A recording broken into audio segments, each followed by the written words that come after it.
நான் எடுக்கிற முயற்சிகள் எல்லாம் அடுத்தடுத்து தோல்விகளாக முடிகிறதே என்று கோபத்தோடும் வெறுப்போடும் இருப்பவர்களா நீங்கள்? நம்மிடம் இருப்பது நமக்கு சிறிதாக தோன்றினாலும் அதுவும் இல்லாதவர்களை பார்த்து இருக்கீங்களா? வாழ்க்கையில் எப்போதும் தோல்விகள் மட்டுமே வந்து கொண்டிருக்காது. இருப்பதைக் கொண்டு முயற்சி செய்தால் சீக்கிரமாக வெற்றி கிடைக்கும்.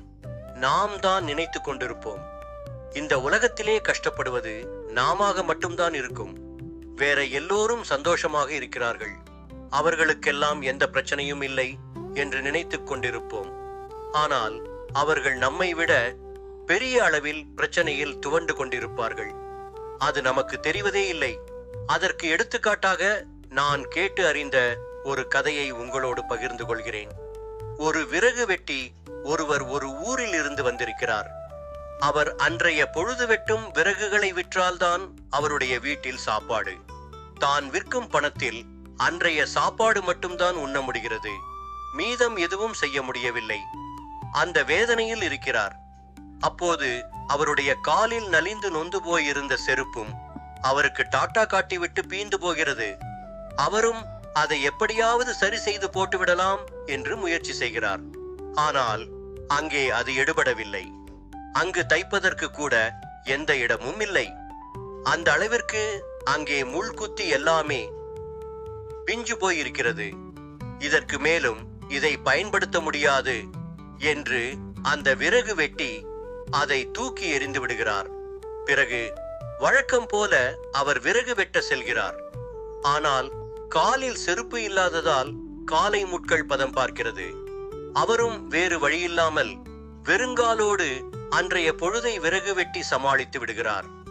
பிறகு அடுத்த நாள் எப்படியாவது இன்றைய பணத்தில் செருப்பு வாங்கிவிட வேண்டும் என்று அவரும் நினைக்கிறார். ஆனால் கிடைக்கும் சொற்ப பணத்தில் அவருக்கு வீட்டுக்கு குழந்தைகளுக்கான சாப்பாட்டுக்கு மட்டும்தான் வாங்க முடிகிறது.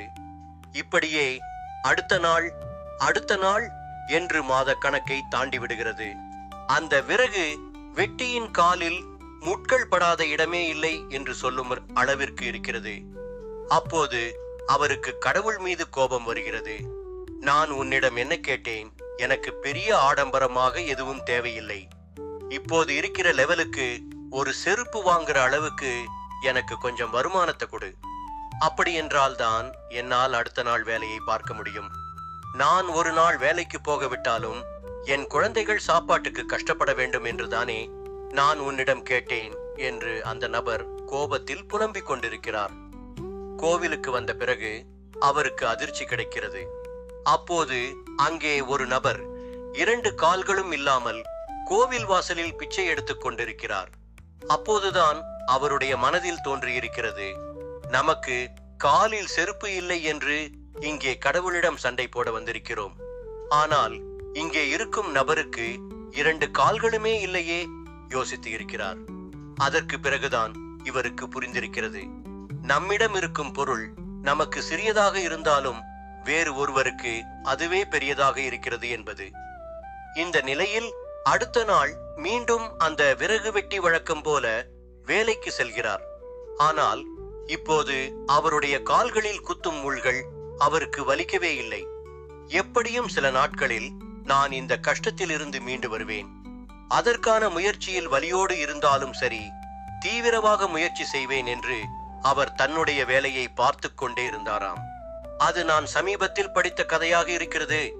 ஆனாலும் அதுபோல்தான் நண்பர்களே, நாம் என்னதான் கஷ்டங்கள் வந்து கொண்டு விட்டது என்று சோர்ந்து போய் உட்கார்ந்து விட்டால் அந்த கஷ்டங்கள் நம்முடைய தலையின் மேல் கூடுகட்டி கும்மாளம் போட்டுவிடும். அதனால் அடுத்து என்ன செய்ய வேண்டும் என்பதை நோக்கி நாம் அடியெடுத்து வைப்போம். இந்த பதிவு பிடித்திருந்தால் லைக் செய்யுங்க, கமெண்ட் செய்யுங்க, நம்ம பியூசுரா டிவிக்கு சப்ஸ்கிரைப் செய்யுங்க. நன்றி, வணக்கம்.